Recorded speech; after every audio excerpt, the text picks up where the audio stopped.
Nous sommes dans un pays très froid, dans un pays couvert de neige. C'est déjà presque le soir. Et nous sommes dans une maison, dans la maison du Père Noël. C'est le jour de sa distribution de cadeaux, il devrait déjà être parti, mais non, il est là dans son salon à faire les 100 pas. Il a l'air très contrarié. Oh là là là là là là. Oh là là là là là là. Vous savez pourquoi il est très contrarié? Il a commandé un traîneau qui file plus vite que l'éclair et 3 rennes. Et les colis n'arrivent pas. Et il est l'heure de sa distribution. Tout à coup, il entend un klaxon. Ça y est, le livreur est là. Il se précipite dehors et effectivement, le livreur est là avec son camion. Il décharge 3 gros cartons et il les met devant la maison. Impatient, le Père Noël déchire le premier. Mais qu'est-ce que c'est que ça? Eh bien, vous avez bien commandé 3 rennes. Oui, mais j'ai commandé 3 rennes avec des poils et avec des bois sur la tête. Je n'ai pas commandé 3 rennes avec des robes et des couronnes et des voiles. Parce que dans le carton, il y a 3 jeunes femmes, une grande, une moyenne, une petite. Elles ont de belles robes et des couronnes. Oh là là, je suis désolée, monsieur, nous nous sommes mal compris. J'espère quand même que les tricots de fil clair vous satisferont. Quoi?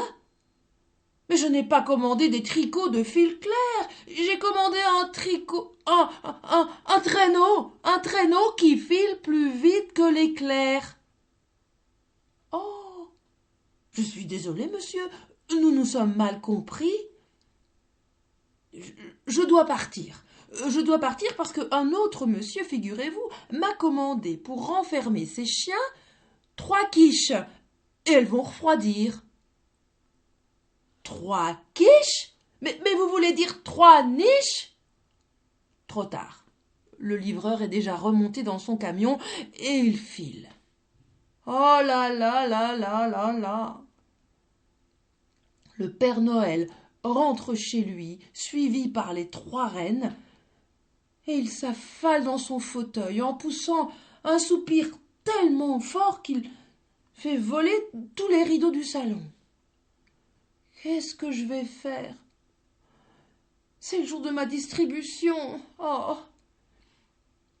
Et puis il sent sur son épaule une petite main, une autre petite main, une 3e petite main. Ce sont les rennes. Excusez-nous, monsieur, nous pouvons peut-être vous aider? Oh là là là là, mais comment voulez-vous? C'est pas vous qui allez tirer le traîneau. Et d'ailleurs, je n'ai même pas de traîneau.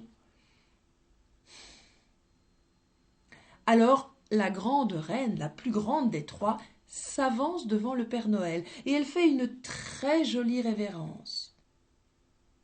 Moi, monsieur, je suis Malou, la reine du grand tout. Et j'ai 1000 couturières à mon service.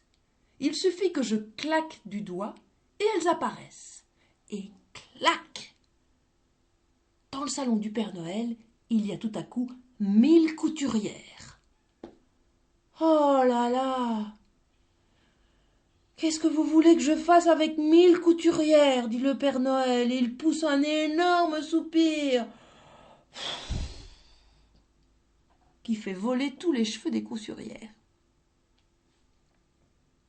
C'est alors la jeune femme de taille moyenne qui s'approche du Père Noël. Elle fait une très gracieuse révérence et elle dit « Eh bien moi, je suis Fatou, la reine du moyen bout, et j'ai 1000 valets à mon service. Il suffit que je cligne d'un œil et ils apparaissent. » Et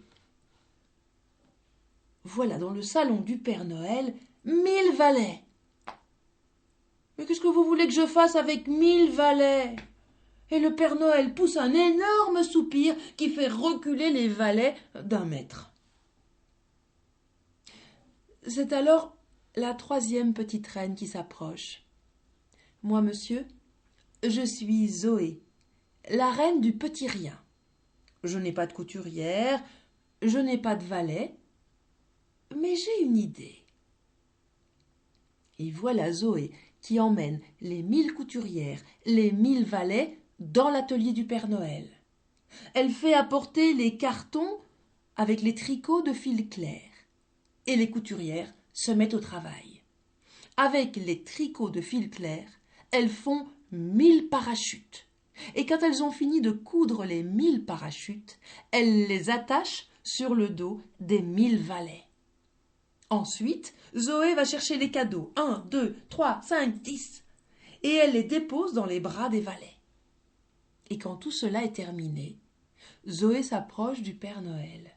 « Maintenant, c'est à vous de jouer, monsieur. »« Ah, et que dois-je faire ?»« Eh bien, il vous suffit de pousser un de vos gros soupirs. » Alors le Père Noël se prépare. Il prend sa respiration, se gonfle, il devient presque aussi rouge que son manteau et son bonnet, et souffle sur les 1000 valets qui s'envolent dans le ciel étoilé. Et les valets passent au-dessus des cheminées. Au-dessus de chaque cheminée, ils laissent tomber 1, 2, 3 cadeaux. De temps en temps, le Père Noël souffle un peu plus pour qu'un valet puisse aller jusqu'à la maison de Théo, ou bien là jusqu'à la maison de Juliette, et ainsi de suite. Tous les cadeaux sont distribués. Quand le dernier a glissé dans la cheminée, le Père Noël se tourne vers les 3 reines et leur dit « Merci, merci, grâce à vous, la distribution a pu être faite dans les temps. Les enfants vont être contents. Alors, je voudrais aussi vous faire un cadeau pour vous remercier. » Et le Père Noël, une fois de plus, s'est gonflé et il a soufflé de toutes ses forces sur les étoiles, qui sont devenues brillantes comme jamais. Et c'est ainsi que cette année-là, comme toutes les années, eh bien, le travail du Père Noël a pu se faire.